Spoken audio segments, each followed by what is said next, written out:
dhinacaana waa naga soo galay dhinacaana waa naga soo galay dhinacaana waa naga soo annagoo ku dhima lahaynaan sabtaas cidda aan anoo nafla caariya aan iska fariistay oo dhan ayay ka soo bax meesha ha ku dhiman saana gurigii dhan ay naag rafaadeen xal indhahaan aan soo jeednaa buurkaas aan ku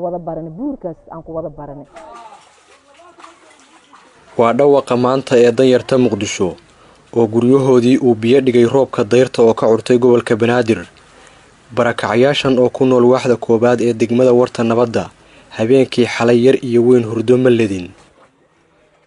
guryahooda oo ka kooban jiingado iyo coshado ayaa dhaxal siiyay inay xaalad gaar ah ku qaabilaan roobabkii mahiigaanka ahaa ee Muqdisho maasheeyay Xabiibo Afrax Cali waa haweeney dhowr iyo 70 jir ah oo roobku uu hoy la'aan dhigay maaragtay joodadina ma haysto maanta halalan hudana ma haysto hal bakeeriyo maaragtay sonkorona maaragtay oo islaan isiyana maaragtay iima cayman dhibaatadaas aan hayda murugta le maaragtay dad dan yar oo masaakiin awalba iska ahay caruurtani saaka ilaa iyo iminka afkooda cunto ma saarin waayeelkana warkooda badaa maano Mahad Maxamed oo la daala dhacaysa korinta caruurtan oo rajo ah ayaa gu iyo dayr waxay dhibano u tahay biyaha roobka marka alxamdulillah saana gurigii dhan ay naag rafaadeen xal indhahaan aan soo jeednaa buurkaas aan ku wada baranay marka alxamdulillah saana anaga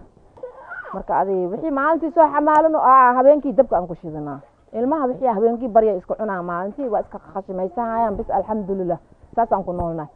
marka barigi raashinkii male la baxay male rooba daay meel ka soo xamaalad male ilmaha biika ilaaliyay ma alaab ma biika dhoorey ma saadana xamaaliya aada waxaan xamaal ku aadi karnaba male baan qoys walba tabar iyo xeeladiis ayuu ku wajahay biyaha dadka kaamkan meel taagah ayay xali ku bariyeen tani se waa Aamino Xasan oo qaybta sare ee gurigooda ku ilaalinaysa caruurteeda bismillaahir rahmaanir rahiim roobka qasaarada ii geeyay midaan ka soo qabta karama weligay oo waaba arkaysiinbo oo alaabteedii dharkeygii adduunyadeeda dhan raashinka ilmeeygi cunugkii biyo cabo alxamdulillah shukr ilaa hadda ilaa saacan buurkaan ka saarnaa ani caruurteeda in xaafadoodu ku taal meel god ah iyo inay degan yihiin guryo aan biyo celis ahayn ayaa isu biirsaday dadkan danyarta ah ma helaan taageero ku filan walow markii ay khatar galaan loo gurmado والله guriga xaaladiisa waatana waa u jeedin sariirihii waxaan wixii ilmaha ku seexanayeen waay oo guriga ku hooyanayeen xaaladiisa saanay maraysaa waa u jeedin biyo buuxa gabadhiisa musqushii la gala lahaa biyo buuxa lama gala karo dhulkii waa ka biyo buuxa inkastoo maamulka gobolka Banaadir uu soo booqdo kaamkan markii roob ama dab uu ka kaco haddana lama taro wixii ay u baahnaayeen oo waxay ku taamayaan in loo raro meel macquul ah oo noloshu ay suuragal ka tahay mar walba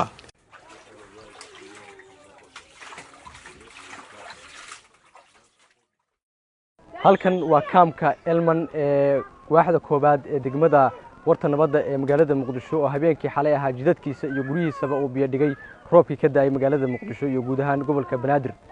sidoo kale waxaa ka leeday raashinkoodii iyo guryahoodii waxayna dareemayaan dib weyn oo dhanka nolosha la xiriira ciriiri ayay maanta u tahay walow roobku uu yahay raxmad alle oo u baahan in lagu shukriyo Maxamed Muuse Tarsan warbaahinta qaranka magaalada Muqdisho